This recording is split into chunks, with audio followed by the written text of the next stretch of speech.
Donc j'étais là et tout et je me posais cette question de qu'est-ce que la vie?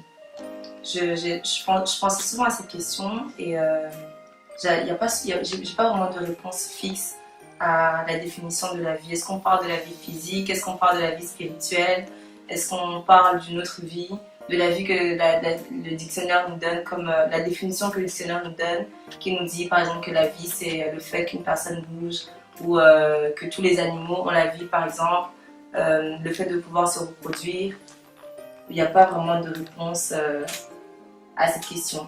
Mais pour moi la vie c'est vraiment, je vois ça plus comme la vie spirituelle et la vie qui nous est donnée par Dieu elle est différente de la vie physique. C'est le fait qu'on peut peut-être bouger en Christ, on peut sur base de sa parole produire des fruits et c'est cette vie-là qui est éternelle. C'est ça pour moi la vie.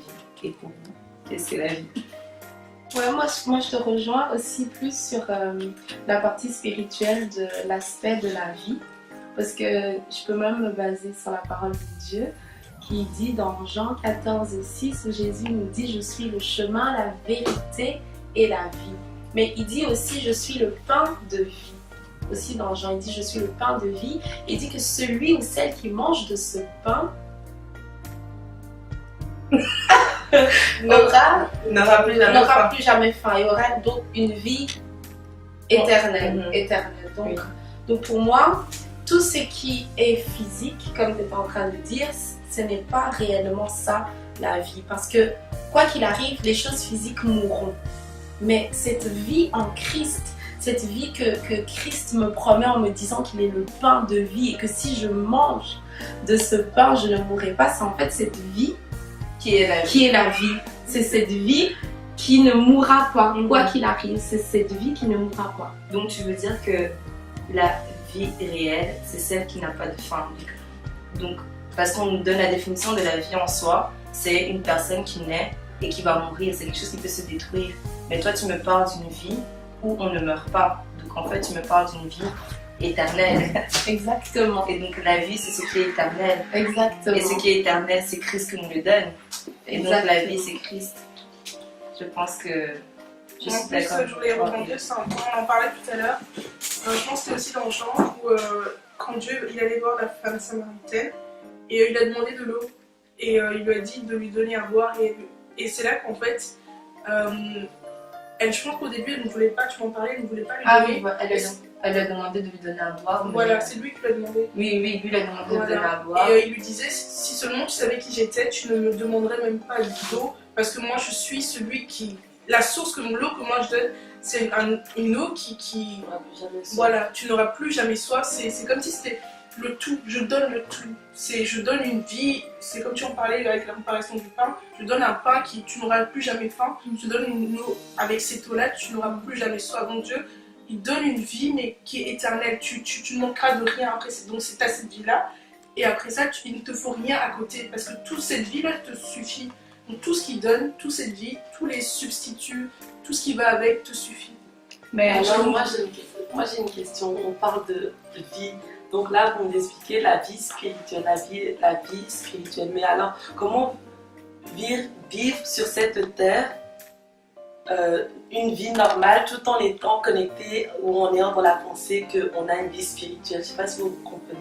Comment voyez-vous votre vie sur cette terre avec l'idée que la vraie vie c'est la vie spirituelle? Voilà.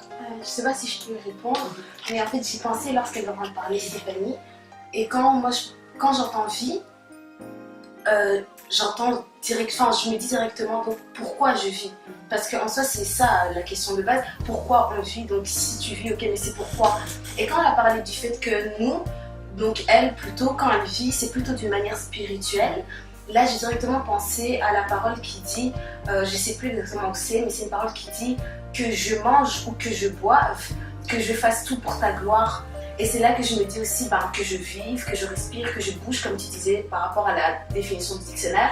Donc que je sois en mouvement ou pas, mais que dans tout ce que je fasse, que ce soit pour ta gloire. Je sais pas si ça répond un peu à ta question. Donc la vie, c'est la gloire. La vie, c'est sa gloire. C'est sa gloire en nous. Donc C'est la oui, gloire. notre vie, c'est la gloire en fait. La gloire de Christ. La gloire de Christ. Mais En fait, c'est refléter sa vie en nous, en fait, c'est ça.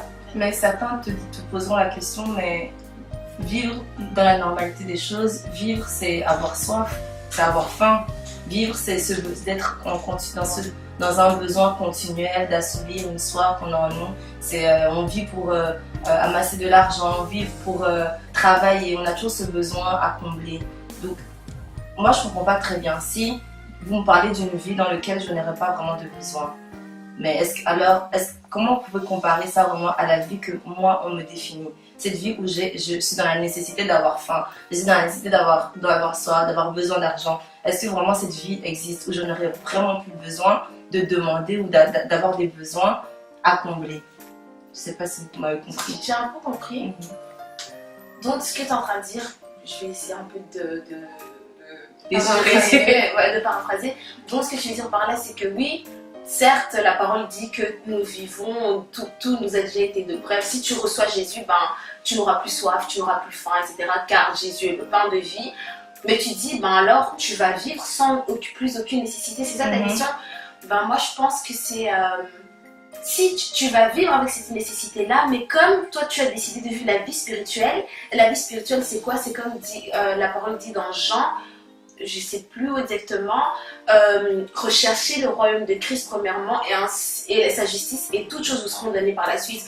Donc je pense que quand tu vis cette vie spirituelle pour te dire je cherche Dieu, je cherche sa gloire, donc à refléter sa gloire, certes tu auras besoin de ces choses mais tu n'y penseras pas vu que tu fixes tes yeux sur Jésus et ces choses te suivront en fait. Moi c'est comme ça. Tu auras toujours soif, tu auras toujours faim, mais il y a cette faim et cette soif ne peut être étanchée que au travers de sa parole, que au travers de Christ qui est la vie en fait. Donc la vie c'est Christ. Ça c'est le résumé, donc la vie c'est Christ. La vie c'est sa parole. C'est lui qui comble tous nos vides sur cette terre avant de le rejoindre, c'est ça? Je sais pas si vous avez compris. C'est lui qui comble en fait tout le vide qu'il y a en nous. Parce qu'on vit, si on est sur cette terre, si on a un souffle de vie, si on prend la définition dans un dictionnaire, le dictionnaire nous dira, comme tu l'as dit au début, la vie, c'est vivre, respirer et puis mourir. Mais ça ne s'arrête pas là. Les gens de cette terre, on va plus loin. Une autre personne va te dire, mais qu'est-ce que tu racontes en fait? Tu es là, pourquoi tu travailles? Pourquoi tu vas à l'école? Si tu sais que c'est juste manger, boire et puis dire que c'est Dieu qui va combler le vide en toi. Je ne sais pas si vous arrivez. Oui, je crois que je ne t'ai pas beaucoup suivi, mais je vois là où tu vas en venir, mais ça m'a fait aller sur un autre point de la vie. Ça veut dire que en fait, moi, je vois maintenant la vie comme une boule en moi. Donc comme quelque chose que le monde ne voit pas, que je ne vois pas, mais qu'en fait, que je nourris continuellement par ma recherche de Christ. Donc en fait, lorsque je nais, je ne suis pas réellement en vie. Je nais comme si j'étais morte. Comme on dit, tu viens dans les ténèbres. Donc je nais comme si j'étais morte. Et il y a quelque chose en moi que moi, je dois nourrir pour venir à la vie. Et tant que je ne nourris pas cette chose, et tant que je ne reste pas dans un lien continuel avec Christ, cette vie ne grandit pas en moi. Parce que, en fait, quand tu regardes, tout le monde se regarde, on dit oui, tu as envie, je suis en vie. Parce qu'on ne sait pas cette vie qu'il y a à côté. Parce que l'autre n'a pas forcément nourri. Mais quand toi, tu vas chercher cette vie, dans cette conscience, tu es tout le temps en train de chercher cette vie et de nourrir cette vie, et ben tu développes en toi donc cette définition qui n'est pas dans le dictionnaire, c'est les choses le vide que tu peux pas remplir, tout ce que tu le développes en toi et tu montres au monde qu'en fait il y a une autre vie qui est Christ. Et en fait, Christ, c'est dans cette vie. Et là, moi, j'ai compris. C'est pour ça que quand tu viens de parler, ça m'a fait penser à une parole qui dit on doit vivre sur cette terre comme si on vivait déjà au ciel. Donc, en fait, le fait de la vie, c'est déjà, tu peux avoir déjà la vie, et je ne vais pas dire éternelle, mais tu peux déjà vivre comme si tu étais déjà auprès du Père, tant que tu as la vie dont tu viens de parler. Cette boule, tu la nourris en toi, en fait, tu vois. Et je pense que voilà, c'est ça.